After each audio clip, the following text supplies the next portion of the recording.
ঘাতক সেই ট্রাকের মালিক পলাতক আওয়ামী লীগ নেতা। বৈষম্য বিরোধী ছাত্র আন্দোলনের অন্যতম দুই সমন্বয়ক হাসানাত আব্দুল্লাহ ও সার্জিস আলমকে ট্রাক চাপা দিয়ে হত্যার চেষ্টা করা হয়েছে। বুধবার 27 নভেম্বর চট্টগ্রাম কক্সবাজার মহাসড়কে সন্ধ্যা 7:30টার দিকে এই হত্যা চেষ্টার ঘটনা ঘটে। ছাত্র আন্দোলনের কেন্দ্রীয় সমন্বয়ক মোহাম্মদ তরিকুল ইসলাম এই বিষয়টি নিশ্চিত করেছেন।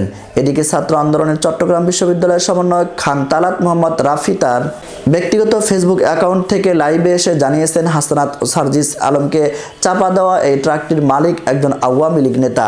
একই সঙ্গে তিনি জানান, এই নেতা হাসিনা সরকার পতনের পর থেকে পলাতক রয়েছেন। রাফি বলেন, ট্রাকটি গাড়িতে চাপা দেওয়ার পর আরও দুটি বাইকে চাপা দেয়। বাইক দুটি আমাদের ছিল। আমাদের ভাইরা ট্রাকটিতে বাধা দেওয়ার চেষ্টা করছিল। তিনি বলেন, আমরা ট্রাকটিকে আটকাতে পারি।